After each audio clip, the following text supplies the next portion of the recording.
अगर आप भी किसी भी कंपनी का सिम कार्ड इस्तेमाल करते हो, एयरटेल, वोडाफोन आइडिया, जियो, बीएसएनएल, तो ये 4 नए नियम आपके लिए बहुत ही महत्वपूर्ण है जानना। अरे मैं भी ये क्या सवाल कर रहा हूँ, जाहिर सी बात है आप फोन में ये वीडियो देख रहे हो, इंटरनेट चलाते होंगे, फोन पर बात करते होंगे, तो आपके पास किसी न किसी कंपनी का सिम कार्ड तो जरूर होगा ही, राइट। तो ऐसे में दोस्तों देखिए सिम कार्ड से जुड़े 4 नए नियम। पहला तो ये कि 1 अप्रैल से नहीं बिक पाएंगे सिम कार्ड। सरकार ने डीलर्स के लिए भी एक डेडलाइन सेट की है। दूसरा अपडेट कि अपने सिम को एक्टिव रखने के लिए 1 दबाएं, शख्स ने जैसे ही बटन दबाया खाते से कटने लगे पैसे। साइबर ठगी का भी नया तरीका जो मार्केट में चल रहा है, इसको लेकर सरकार ने चेतावनी जारी की है। तीसरा अपडेट जानेंगे, देश के 120 करोड़ मोबाइल यूजर्स को डीओटी यानी डिपार्टमेंट ऑफ टेलीकम्युनिकेशन की तरफ से एक बड़ी चेतावनी दी है और कहा कि तुरंत आप अपने नाम की सिम कार्ड चेक करें, वरना दूसरों की गलती का खामियाजा आपको भुगतना पड़ सकता है। सरकार ने सख्त हिदायत देते हुए कहा कि अपना सिम कार्ड दूसरों को देने वाले हो जाएं सावधान। एक नई एडवाइजरी जारी की है, इससे जुड़ी भी है। एक और नया नियम देखेंगे कि ऐसे लोगों को 3 साल तक नहीं मिलेगा सिम कार्ड, अब उन्हें ब्लैक लिस्ट करेगी सरकार। तो ऐसे कौन कौन लोग हैं जिन्हें 3 साल तक सिम कार्ड नहीं मिलेगा, इसके समेत आइए एक एक करके ये चारों नए नियम देख लेते हैं। सबसे पहला अपडेट देखते हैं कि 1 अप्रैल से सिम कार्ड आसानी से नहीं बिक पाएंगे। सरकार ने डीलर्स के लिए एक नई डेडलाइन सेट की है और यूजर का भी अब सिम कार्ड खरीदना आसान नहीं होगा, क्योंकि आधार कार्ड आधारित बायोमेट्रिक वेरिफिकेशन अब जरूरी होगा। न सिर्फ ये वेरिफिकेशन सिम कार्ड खरीदने वाले के लिए जरूरी होगा, बल्कि जो सिम कार्ड बेचने वाले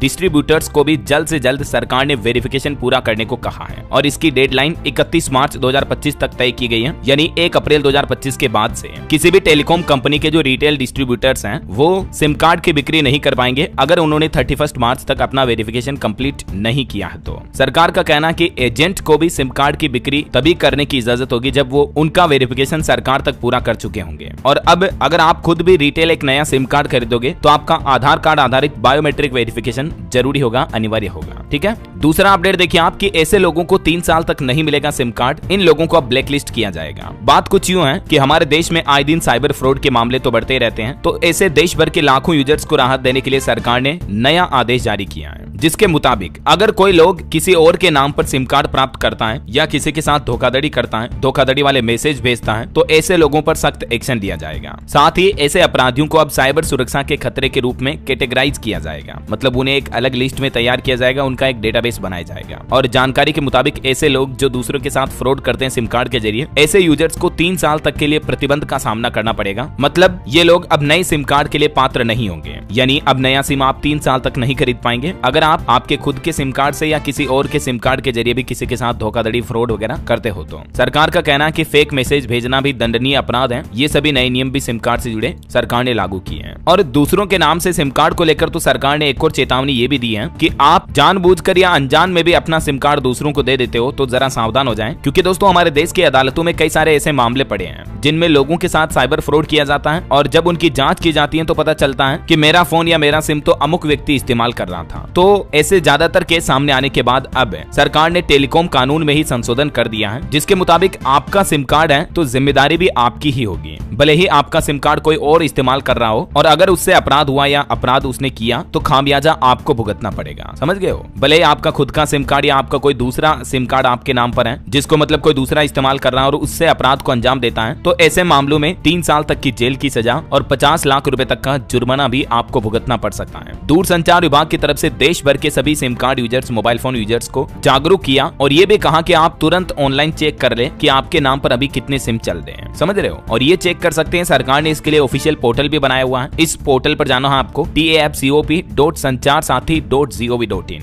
इस पोर्टल पर जाना, ये इस तरह का इंटरफेस खुलेगा आपके सामने कि no mobile connections in your name, मतलब आपके नाम पर कुल कितने मोबाइल कनेक्शन है रजिस्टर्ड है वो आप पता कर सकते हैं। सिंपली आपको यहाँ पर तो अपना 10 डिजिट मोबाइल नंबर इंटर करना है, उसके बाद यहाँ पर आपको अपना कैप्चा डालना है, फिर आपके मोबाइल नंबर पर ओटीपी आएगा। जैसे आप यहाँ ओटीपी डालोगे और लॉगिन बटन पर क्लिक करोगे तो उसके बाद आपके सामने इस तरह का एक नया पेज आएगा, ठीक है, जिसमें आपको पता चल पाएगा कि आपकी आईडी पर, आपके आधार कार्ड पर, आपके नाम पर कुल कितने मोबाइल नंबर रजिस्टर्ड हैं, समझ रहे हो। इस तरह से मोबाइल नंबर के शुरू के 2 डिजिट और लास्ट के 4 डिजिट आपको पता चल पाएगा कि ये मोबाइल नंबर आपके नाम से चल रहे हैं। हो सकता है इनको आपके फैमिली मेंबर इस्तेमाल कर रहे हो। अगर आपको लग रहा है कि यार ये नंबर तो मेरे नहीं है, कोई अनजान नंबर है जो आपकी आईडी पर रजिस्टर्ड है, तो यहाँ पर सिंपली आप इस नोट माई नंबर बटन पे क्लिक करें तो उसके बाद उस नंबर की आप यहाँ से रिपोर्ट कर सकते हैं और उस नंबर को ब्लॉक करवा सकते हैं, क्योंकि वो आपके आईडी के नाम पर रजिस्टर्ड है। तो समझ गए हो। तो ये बात का आपको हमेशा ध्यान ध्यान रखना कि आपका सिम कार्ड कोई दूसरा ना चला रहा हो, गलती से भी और जानबूझकर भी नहीं। इसको लेकर डिपार्टमेंट ऑफ टेलीकम्युनिकेशंस की तरफ से देश भर के 120 करोड़ मोबाइल यूजर्स को ये चेतावनी देते हुए नया नियम लागू करने का आदेश दिया है। तो इन कुछ सिंपल स्टेप्स को फॉलो करके आप अपने नाम पर चल रहे सभी कनेक्शंस की जानकारी पा सकते हैं। ओके, अगला अपडेट आ रहा दोस्तों साइबर फ्रॉड को लेकर कि अपने सिम कार्ड को एक्टिवेट रखने के लिए एक दबाएं। इस तरह के फेक कॉल्स भी आजकल लोगों को बहुत ज्यादा आ रहे हैं। ये एक शख्स का रियल केस है। जैसे ही शख्स ने बटन दबाया एक और उसके खाते से पैसे कटने लग गए हैं। हरियाणा में एक व्यक्ति को जालसाजों ने कस्टमर केयर के नाम पर फोन करके उसके खाते से 99,500 रुपए निकाल लिए। ठग ने उसे सिर्फ एक बटन दबाने को कहा और जैसे ही उसने दबाया उसके खाते से लगभग सारे पैसे निकल गए। इसी तरह से एक अन्य व्यक्ति का मोबाइल फोन और एटीएम भी चोरी हो गया, जिससे उसके खाते से 2,000 रुपए निकाल लिए गए। तो इन मामलों को लेकर भी सरकार ने कहा कि ऐसे अगर आपके खाते से पैसे कट जाते हैं तो तुरंत आप साइबर फ्रॉड नंबर